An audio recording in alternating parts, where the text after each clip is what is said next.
8, 90년대 홍콩 영화를 사랑했던 영화 팬들의 우상으로 미소년적인 외모와 중성적인 매력으로 수많은 팬들을 보유한 가수 겸 배우이자 홍콩의 국민 오빠로 불리던 스타가 바로 장국영입니다.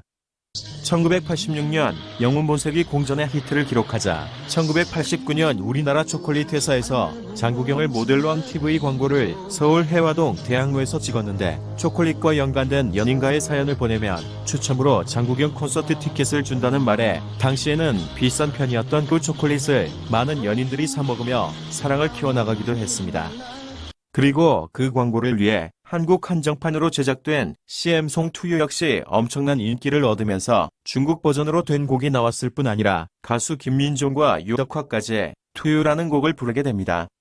장국영은 1956년 홍콩 태생으로 홍콩의 양복 명장이라 불리며 양복 공장을 크게 운영하던 아버지와 부잣집 명문가 출신이었던 어머니 밑에서 10남매 중 막내로 태어났는데 그의 본명은 장발종이며 장국영은 예명이라고 합니다. 장국영의 할아버지는 과거 중국 광동성에서 가장 땅이 많은 대지주였는데 장국영의 아버지 장화르는 홍콩을 식민 지배하고 있던 영국 정부를 믿지 못해 장사를 통해 번 대부분의 돈을 중국 고향으로 가져가 저금을 냈다고 합니다. 하지만 모택동이 주도한 문화대혁명으로 말미암아 할아버지가 살해되고 모든 재산이 몰수되는 순환을 겪기도 했다고 합니다. 아버지는 정실인 어머니 이외에도 따로 2명의 첩을 두고 있었으며 주색을 좋아하여 호텔에서 생활하며 수시로 여러 여자들과 영문을 뿌렸는데 1년에 집에 돌아온 횟수가 몇 번 되지 않았을 뿐 아니라 어쩌다 집에 오는 날에는 술에 취해 집안이 시끄러웠다고 합니다. 이런 아버지로 인해 어머니는 사업일을 도와야 했을 뿐 아니라 아버지와의 불화로 우울증이 심해져 장국영을 비롯한 자녀들에게 사랑을 전혀 주지 못했다고 하는데 스타가 된 후 장국영의 회고에 따르면 어머니와 같은 집에서 생활한 기간이 채 6개월도 되지 않는다고 했을 정도로 소원한 관계를 유지했다고 합니다. 이렇게 어린 시절 장국영은 어머니의 사랑을 전혀 받지 못하고 집에서 고용한 유모의 손에 자라게 되는데 비록 유모의 살뜰한 보살핌 속에 부족함 없이 자랐지만 한 번도 느껴보지 못한 모성애에 대한 결핍은 향후 그의 인생 전반에 큰 영향을 미치게 됩니다. 장국영이 태어나기 전에 3명의 자녀가 어려서 죽자 부모님은 건강하게 자라라는 의미에서 어린 장국영을 홍콩의 큰 부자인 장옥린의 부인 다메련에게 형식적인 양자로 입적시키게 됩니다. 장국영의 수양어머니가 되는 다메련은 자신의 자식 3명이 있었지만 장국영을 엄청 많이 예뻐해 주었으며 훗날 장국영의 동성연인이 되는 당학동 역시 다메련의 양자였다고 합니다. 가정에서 애정을 기대할 수 없었던 장국영은 초등학교를 마치고 혼자서 영국으로 유학을 떠나게 되며 그곳에서 중학교와 고등학교 시절을 보낸 후 영국 북부에 있는 리즈대학교 섬유직물관리학과에 입학하게 됩니다. 그가 대학 1학년에 재학 중일 때 홍콩에 계시는 아버지가 과도한 음주로 인해 중풍에 걸려 반신불수가 되면서 학교를 중퇴하고 홍콩으로 돌아오게 됩니다. 귀국한 그는 잠시 부모님과 함께 생활하지만 결국 어색한 동거에 적응하지 못하고 혼자서 자취를 시작하게 됩니다. 그 당시 그는 생계를 위해 운동화와 청바지를 판매하는 일을 하여 한 달에 하나로 10만 원 정도의 돈을 벌며 인생의 암흑기를 보내게 됩니다. 그러던 1977년 만 20살이 된 장국영은 자신을 길러준 유모의 도움으로 홍콩 RTV에서 주최하는 아시아가요제에 참가하는데 그 대회에서 그는 아메리칸 파이를 불러 2등에 입상하면서 홍콩 RTV와 정식으로 계약을 체결합니다. 이렇게 연예계에 데뷔한 그는 1977년 RTV에서 제작한 애정고사제 19세에 출연하면서 당시 17살이던 모순균을 알게 된 후 첫눈에 반하게 되고 그녀의 부모님과 동생을 상대로 점수를 따는 등 갖은 방법을 동원하여 그녀와 사귀는 데 성공합니다. 하지만 그는 당시 그녀를 쫓아다니는 남자들이 많았을 뿐 아니라 그녀를 너무 사랑한 나머지 교제 3개월 만에 프로포즈를 하는데 너무 어렸던 모순균은 놀라 프로포즈를 거절해버리게 됩니다. 이에 상처를 받은 장국영은 그녀와 헤어지게 되고 얼마 지나지 않아 그녀는 연예계를 잠시 떠나게 되지만 그 후 그들은 편한 친구 사이로 지내게 됩니다. 훗날 모순균이 당시 장국영의 프로포즈를 거절한 이유를 밝혔는데 당시 자신이 너무 어렸던 것도 있지만 자신과 사귀기 위해 가족들에게 살갑게 굴던 그가 사귀고 난 후 갑자기 가족들을 험담하는 모습에 실망하여 프로포즈를 거절해버렸다는 소문도 있습니다. 그리고 장국영은 같은 해인 1977년 홍루몽의 주인공 역할을 시켜준다는 말에 영화 홍루충 상춘에 출연하는데 알고 봤더니 색정적인 삼류 영화라는 것을 알고 촬영을 포기하려고 했지만 영화 제작사 측이 모두 조폭 세력들이었기에 촬영을 거부하면 목숨을 잃을 수 있다는 협박을 받아 부득이하게 촬영을 마쳤다고 합니다. 1978년 장국영은 자신보다 2살 어린 무명 가수 진백광을 알게 되는데 낯을 많이 가리는 그를 대신하여 기회가 있을 때마다 언론에 그를 소개하는데 뜻밖의 얼마 지나지 않아 진백광의 퍼스트 러브라는 노래가 히트를 하면서 유명해져 버립니다. 그 당시 장국영은 이미 2장의 앨범을 발표했지만 이름을 날리지 못하는 무명에 가까운 시절을 보내고 있었기에 자신보다 어린 진백광이 먼저 성공하는 것을 지켜본 그는 연예계 생활에서는 실력이 중요함을 뼈저리게 느끼게 됩니다.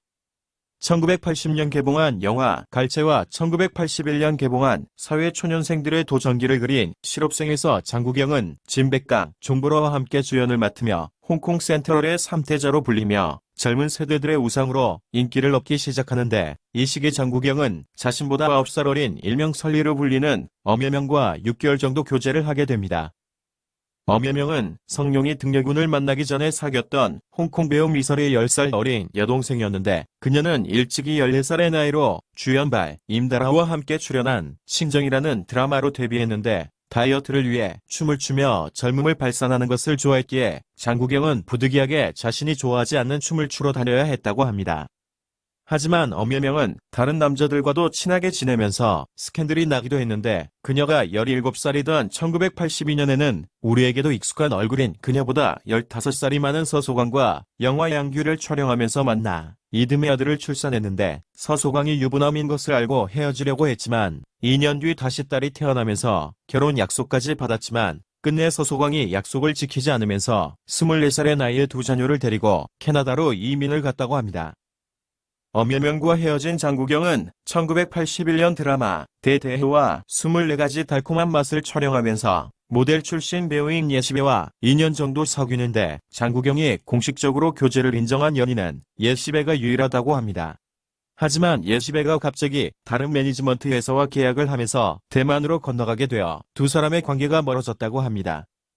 1986년 장국영의 영웅본색 시상식에 참석하기 위해 대만에 갔을 때 기자가 예시배와 연락을 하고 지내냐는 질문을 하자 장국영은 담담하게 연락을 하지 않는다고 인터뷰하는 것을 본 예시배는 자신에게 미련이 없는 그의 모습에 실망하여 자살을 기도했지만 실패한 일도 있었다고 합니다. 사실 당시 대만으로 건너간 예시배는 대만 연예시장에서 큰 두각을 보이지 못하고 있었는데 1985년 영화배우이자 제작자인 탕진업의 끈질긴 구애를 받았지만 미스 아시아 메인대회 출신의 배우 옥미령이 탕진업과 동거하던 중 자살한 일이 있었기에 끝내 거의 구애를 거부해버리게 됩니다. 그러던 1987년 예시배는 중화권 만화계의 거장인 황옥랑과 연인 관계가 되지만 황옥랑이 유명한 바람둥이였던 관계로 1999년이 되어서야 비로소 두 사람은 결혼을 하여 아들을 낳게 되지만 불행히도 그 아이는 선천성 자폐증을 안고 태어나게 됩니다. 이에 이미 전처와의 사이에 3명의 자식이 있던 황옥랑은 아들의 질병에 무관심했는데 예시배가 아들의 치료를 위해 싱가포르에 간 사이 황옥랑이 다시 주색 잡기를 즐기며 스캔들을 만들어내는데 그의 모습에 실망한 그녀는 2006년 황옥랑과 이혼을 했다고 합니다. 사실 장국영 역시 예시배와 헤어진 후 상심하여 수시로 주점에서 취하도록 술을 마셨다고 하는데 그러던 중 그 주점에서 일하는 혼혈의 무희를 알게 되고 그녀는 장국영을 위로하는 척하면서 그의 돈을 노리고 접근하여 실제로 장국영이 적지 않은 돈을 사기당했다고 합니다. 그 이후로 여자를 믿지 못한 장국영이 동성연애 쪽으로 빠져들었다는 소문이 돌기도 했습니다. 예시배와 헤어진 장국영은 얼마 지나지 않아 앨범 촬영을 위해 평소 알고 지내던 임페리얼 그룹의 양수성 회장 집의 수영장을 빌려 촬영 작업을 진행하게 됩니다. 그때 양수성 회장의 딸인 양사락이 장국영을 보고 반하는데 양수성 회장 역시 두 사람의 교제를 적극 지지해 주었지만 얼마 지나지 않아 그녀가 미국 유학을 떠나면서 둘의 관계가 멀어졌는데 이에 양수성 회장이 많이 안타까워했다고 합니다.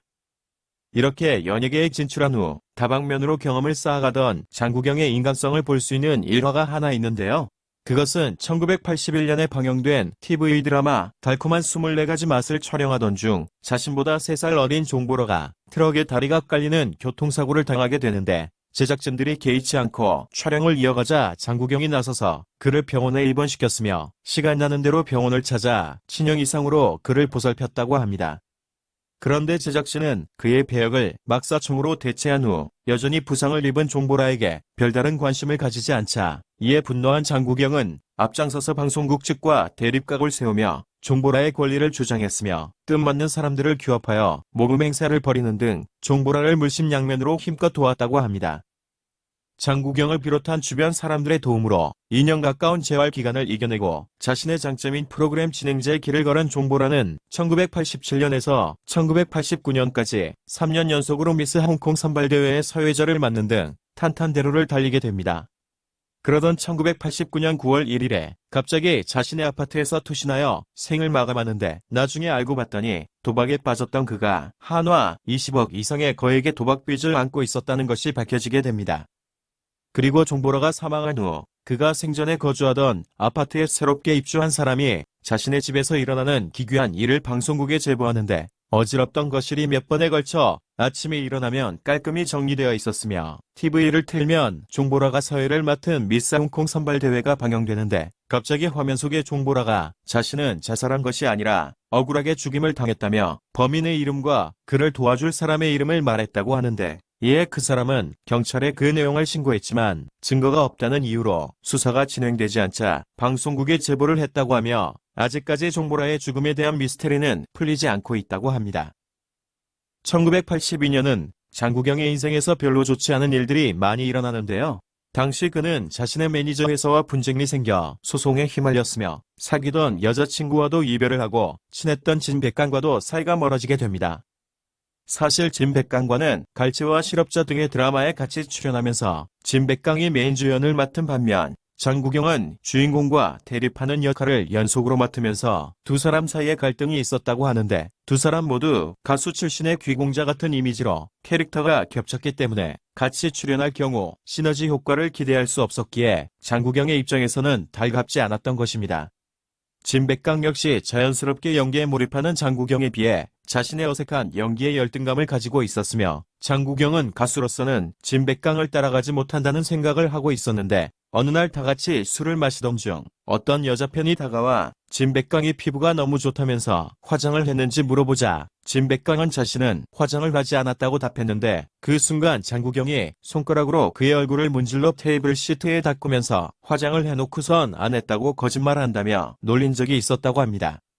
이 일로 두 사람 사이는 더욱 서먹서먹해지면서 멀어져 버렸는데 그 이후 둘이 같이 출연한 성탄 크락 등 몇 편의 작품에서는 두 사람이 같은 장소에서 촬영하는 것을 거부했기 때문에 촬영을 각자 따로 해야 하는 등 제작진들이 애를 많이 먹었다고 합니다. 이렇게 사이가 멀어진 지 10년이 지난 1992년 진백강은 술과 약물 과다 복용으로 혼수 상태에 빠지고 17개월 후인 1993년 10월에 사망하게 됩니다. 진백강이 입원해 있을 때 장국영이 혼자서 병실을 방문한 적이 있었다고 하는데요. 장국영은 진백강의 옆에서 혼수 상태에 빠진 그에게 1시간가량 혼잣말을 했으며 진백강이 사망한 후 그는 영원히 자신의 친구라고 말했다고 합니다.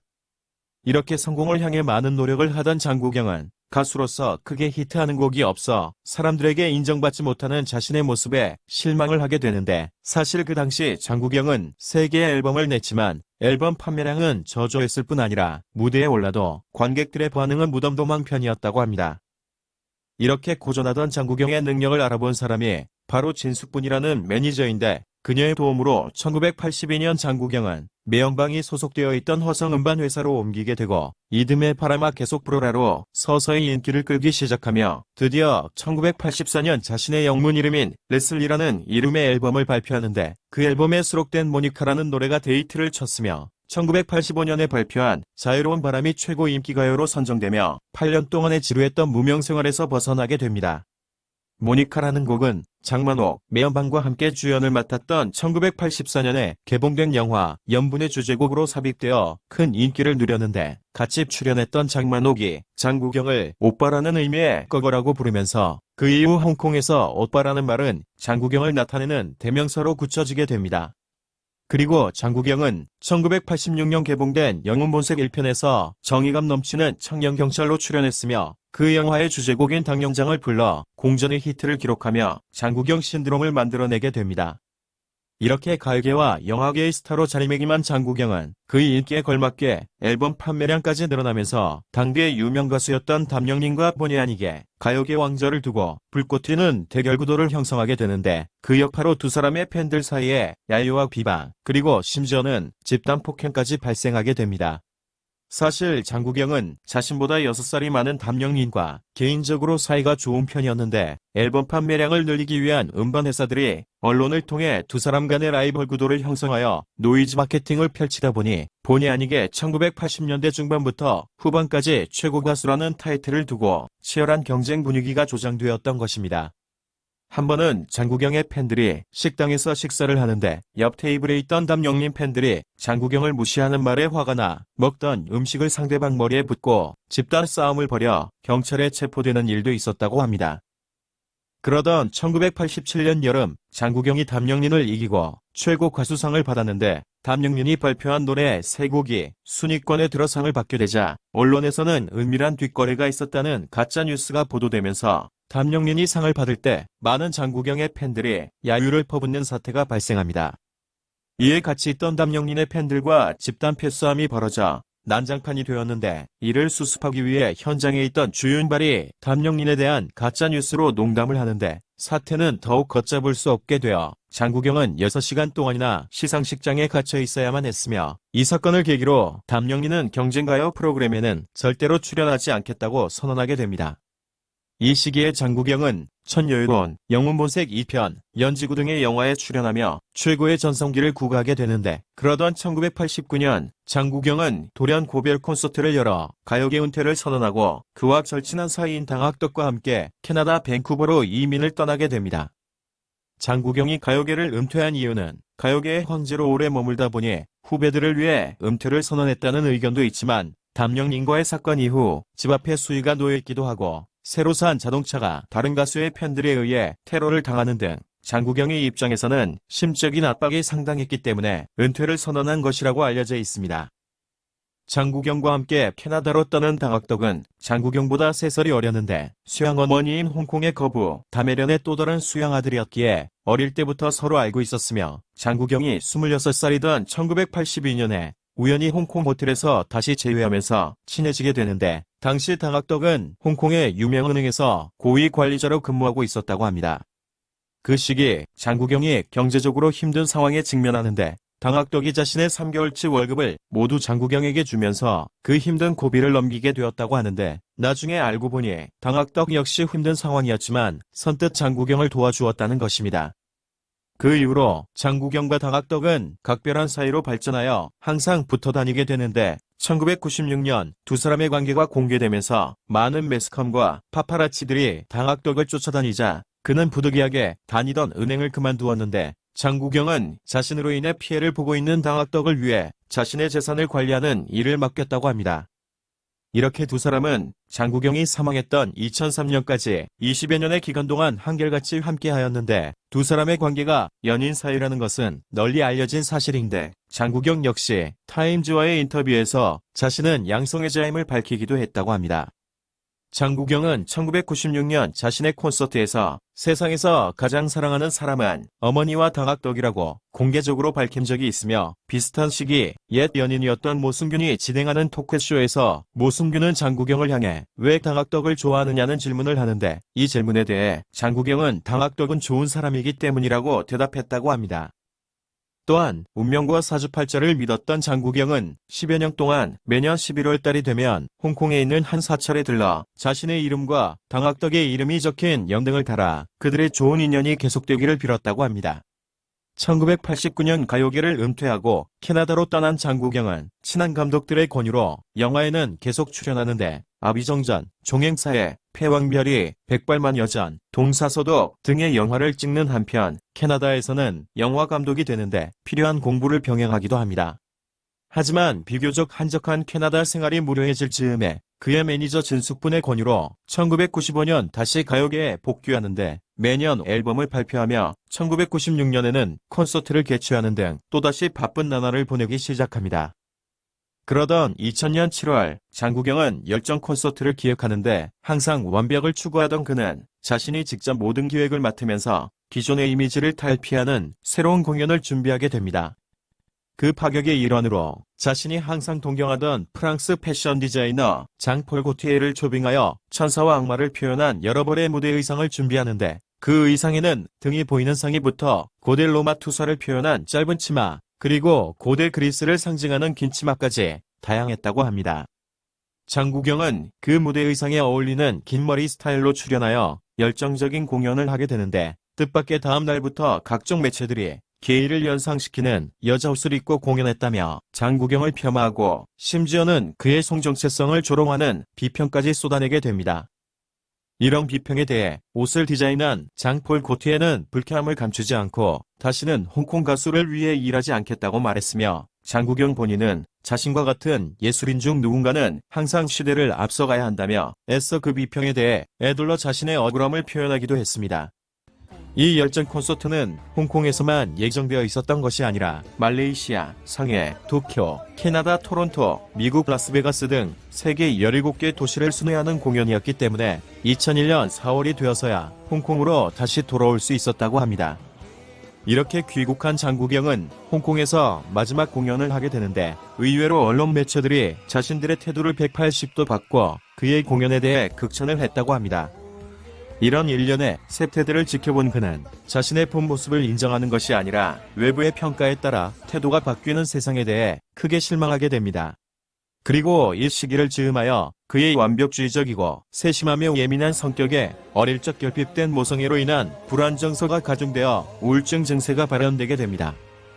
예전부터 장국영은 연기를 통해 타인의 작품에 출연하기보다는 자신의 영혼을 담을 수 있는 영화를 만들기 위해 감독의 길을 준비하고 있었는데 우여곡절 끝에 중국 사업가인 석설의 투자를 받아 2002년 4월 초 투심이라는 영화의 크랭크인을 계획하고 있었으나 3월 30일에 석설이 불법 자금 운영 혐의로 구속되면서 영화 제작이 수포로 돌아가게 됩니다. 장국영이 준비 중이던 영화 투심이 각본상 1940년대 분위기를 연출하기 위해서 중국의 청도 등지로 사전 답사를 가는데 건물 뒷배경에 아파트 등의 현대식 건물이 즐비하여 하는 수 없이 짧은 시간 안에 대본을 대대적으로 수정하는 등 엄청난 심혈을 기울였을 뿐 아니라 영화에 출연할 배우들과 스태프들까지 다른 일을 하지 못하고 자신만을 바라보고 있는 상황에서 자신의 감독 데뷔작 촬영을 할 수 없게 되자 엄청난 스트레스를 받게 됩니다. 그렇게 시간이 흘러 2002년 11월이 되었는데도 장국영이 매년 들리던 사찰에 연등이 달리지 않는데 그 이유는 그가 자살을 기도하였지만 당학독에 의해 빨리 발견되어 병원에서 치료를 받았기 때문이라고 합니다. 그리고 다시 5개월이 흐른 2003년 4월 1일 오후 6시가 넘은 시각에 장국영은 홍콩 만다린 오리엔탈 호텔 24층에서 투신하여 사망하게 됩니다. 그의 극단적인 선택에 대해 여러 가지 추측들이 난무하지만 호텔 객실에서 발견된 유서에 적힌 내용을 보면 우울증이라는 영문으로 된 글자와 자신의 우울증을 치료해주고 있던 의사와 자신의 동성연인 당학덕 그리고 가족들에게 고맙다는 말을 남겼으며 또한 지난 한 해 동안 너무 힘겨웠다며 더 이상은 견뎌낼 수가 없으며 자신은 한평생 나쁜 짓을 하지 않았는데 왜 이렇게 되어버렸는지 모르겠다는 말이 적혀있는 것으로 보아 자살이 맞다는 의견이 지배적이라고 합니다. 그리고 자살이 맞다는 결정적인 근거로 장국영의 가족들이 타살의 의혹이 없다는 이유에서 부검을 반대했다는 점을 들 수 있다고 합니다.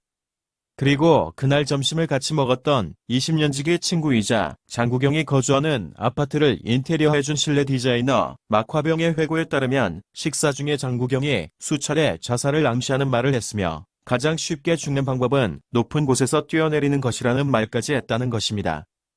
그런 후 헤어질 때 다시는 자신에게 전화하지 말라는 말을 하길래 걱정이 된 막화병이 장국영의 큰 누나인 장록평에게 전화를 걸어 장국영이 좀 이상하니 잘 지켜보라는 말을 해주었는데 그러고 얼마 지나지 않아 그가 투신했다는 전화를 받았다는 것입니다. 여기서 아이러니한 것은 장국영이 정신과 의사 역으로 주연을 맡은 2002년 3월 개봉작 이도공간이라는 영화의 첫사랑과의 슬픈 이별로 인해 정신적인 고통을 받던 주인공이 고층 건물에서 투신하려고 난간에 서는 장면이 나오는데, 장국영이 실제로 영화처럼 고층에서 투신했다는 것이 알려지면서 영화의 캐릭터에 너무 몰입한 나머지 미처 빠져나오지 못한 상황에서 평소에 앓던 우울증이 심해져 극단적인 선택을 한 것이 아니냐는 주장도 있다고 합니다. 하지만 24층에서 뛰어내릴 경우 무거운 머리가 먼저 떨어져 머리 부분이 심하게 손상될 뿐 아니라 골격과 근육이 강한 충격에 의해 변형되는 현상이 있어야 하는데, 얼핏 찍힌 그의 모습을 보면 온전한 모습을 유지하고 있어 다른 곳에서 피살된 후 투신으로 위장한 것이 아니냐는 의견도 있다고 합니다. 그리고 장국영은 호텔 바로 정문 앞에 있는 도로에 떨어졌는데, 지면에 충돌할 때 분명히 큰 소리가 났을 텐데 호텔에서 근무하던 도어맨을 비롯한 관계자들은 아무런 소리를 듣지 못했으며, 시신을 발견한 사람 역시 길을 가던 사람이 우연히 발견한 것이었기에 투신이 아니라는 의문을 품는 사람들도 있는 것이 사실입니다. 하지만 장국영과 친하게 지내던 조카뿐 아니라 동성연인 당학덕, 그리고 매니저인 진숙분의 이야기를 종합해보면 장국영이 평소에 우울증으로 많이 힘들어했으며 수차례 자살을 암시하는 징후도 있었다고 합니다. 투신 당시 장국영이 작성한 유산 관련 유서는 공개되지 않았지만 대부분의 유서는 그의 동성연인이었던 당학덕이 상속받은 것으로 알려졌으며, 장국영이 세상을 떠난 지 17년이 되는 오늘날까지 당학덕은 매년 장국영을 기리는 추도식 행사에 참석하며 아직도 홀로 지내고 있다고 알려졌는데, 2015년 어느 날 당학덕이 어떤 젊은 남성과 함께 다니는 것이 카메라에 찍혀 새로운 애인이 생긴 것이 아니냐는 소문이 돌기도 했습니다. 참고로 장국영의 다섯째 형은 홍콩에서 유명한 사주명리학자라고 하는데, 장국영의 사망 소식을 듣고 본인의 의지가 아닌 귀신이 들려서 극단적인 선택을 한 것이라고 주장해 화제를 모으기도 했는데, 막화병과 마지막 점심 식사를 하던 장국영이 말하길 자신은 우울증 때문에 많은 의사와 유명한 법사들도 여러 명 만나보았지만 더욱 혼란스럽기만 하다면서 마지막으로 중국 사천성에 가서 퇴마를 한번 해보고 싶다는 말을 했다고 합니다. 그리고 사망하기 몇 년 전부터 친한 지인에게 자신이 태국에 있을 때 어떤 사람으로부터 저주를 받았다면서 여러 차례 걱정을 했다고 하며, 장국영과 가장 친했던 큰누나 장록평은 장국영이 20대 때 유명한 점집을 찾아 점을 본 적이 있는데, 그곳에서 장국영은 46살까지만 산다는 말을 들었다고 하는데 그 말이 현실이 될지 몰랐다며 그의 죽음을 많이 슬퍼했다고 합니다. 오늘도 이렇게 중화권을 대표하는 최고의 스타 장국영에 대해서 알아보았는데요. 평소 다정다감하고 일에 대해서는 열정적이었던 그의 내면에는 어릴 때부터 느껴왔던 외로움과 공허함이 자리하고 있었기에 그의 음악이나 영화를 접하게 되면 그의 애잔하고 섬세한 감정선이 그대로 전해지는 것 같습니다. 우리에게 추억이 되는 노래와 좋은 영화들을 선물로 남겨두고 자신은 공허한 슬픔 속에 떠나갔지만, 장국영이라는 이름은 영원히 빛나는 별로 우리들 마음속에 남아있을 것입니다. 오늘도 시청해주셔서 감사합니다. 시간 나시면 구독, 좋아요 부탁드립니다.